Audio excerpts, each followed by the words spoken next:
Assalamualaikum warahmatullahi wabarakatuh. Kebijakan kurikulum baru untuk pemulihan pembelajaran setelah pandemi ini November 2021 sudah di-launching oleh Kemendikbudristek.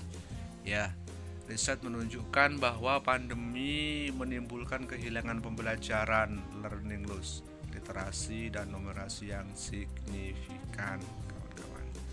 Ya, sebagai bagian dari mitigasi learning loss, sekolah diberi opsi untuk menggunakan kurikulum yang disederhanakan agar dapat berfokus pada penguatan karakter dan kompetensi mendasar. Inilah bagian dari kurikulum baru. Siswa pengguna kurikulum darurat mendapat capaian belajar yang lebih baik daripada pengguna kurikulum yang utuh, terlepas dari latar belakang sosioekonominya. Numerasi manfaat pengguna kurikulum darurat lebih besar pada siswa dari kelompok rentan. Nah, ini dari segi numerasi. Kemudian dari segi literasi, manfaat pengguna kurikulum darurat lebih besar pada siswa dari kelompok rentan. Nah, ini hasil riset.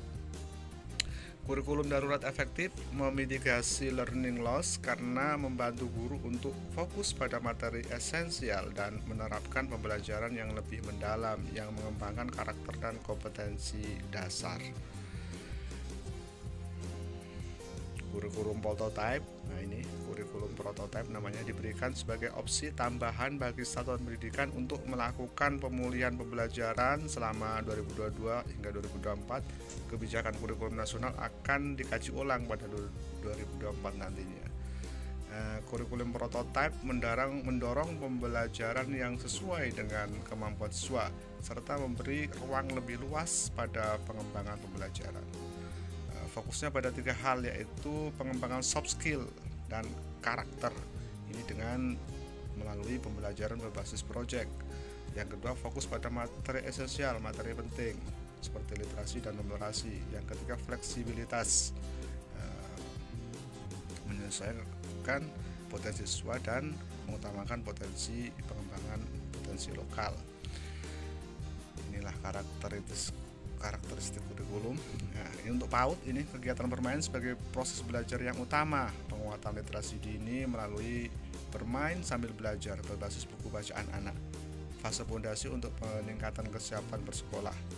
Pengembangan pembelajaran berbasis proyek. Ini untuk penguatan profil pelajar Pancasila yang dilakukan melalui kegiatan perayaan hari besar dan perayaan tradisi lokal. Kemudian untuk SD ini IPA IPS nantinya digabung menjadi ilmu pengetahuan alam dan sosial, disingkat IPAS. Kemudian integrasi komputasional thinking dalam mata pelajaran bahasa Indonesia, matematika dan IPAS. Ini. Kemudian untuk SMP ini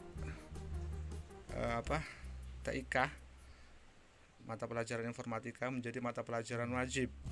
Panduan untuk guru informatika disiapkan untuk membantu guru pemula, sehingga guru mata pelajaran tidak harus berlatar belakang pendidikan informatika karena sudah ada panduannya nanti. Pembelajaran berbasis proyek untuk penguatan profil pelajar Pancasila dilakukan minimal 3 kali dalam 1 tahun. Inilah PMP zaman sekarang, yaitu langsung berbasis project, praktek, seperti itu. Karakteristik kurikulum untuk SMA, SMK dan SLB. Ini SMA sederajat termasuk paket C di sini. Nantinya kelas 10 itu semua materi disampaikan, kelas 11 dan 12 sudah mulai memilih jurusan IPA, IPS atau bahasa sama. Akan tetapi yang berbeda di sini nantinya pembelajaran sama berbasis proyek untuk penguatan profil pelajar Pancasila dilakukan minimal 3 kali dalam setahun, dan yang terpenting adalah membuat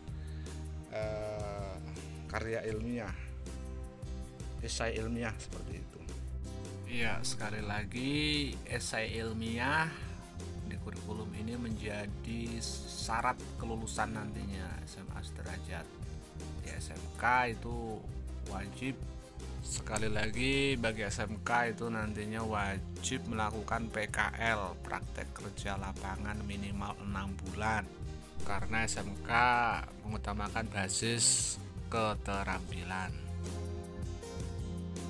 Ya, kemudian apa yang dilakukan? Ada 3 hal yang disiapkan nantinya, yaitu penyiapan buku teks pelajaran sebagai modulnya, pelatihan, yang kedua pelatihan dan pendampingan guru KS dan Pemda, dan yang ketiga jam mengajar tidak berubah dan tunjangan profesi guru tetap ada sesuai kewajiban yang telah dilakukan. Inilah poin-poin besar daripada kurikulum prototipe atau kurikulum paradigma baru yang akan diterapkan di tahun 2022. Oke, salam semangat, salam berkarya, berbakti kepada nusa dan bangsa. Terima kasih.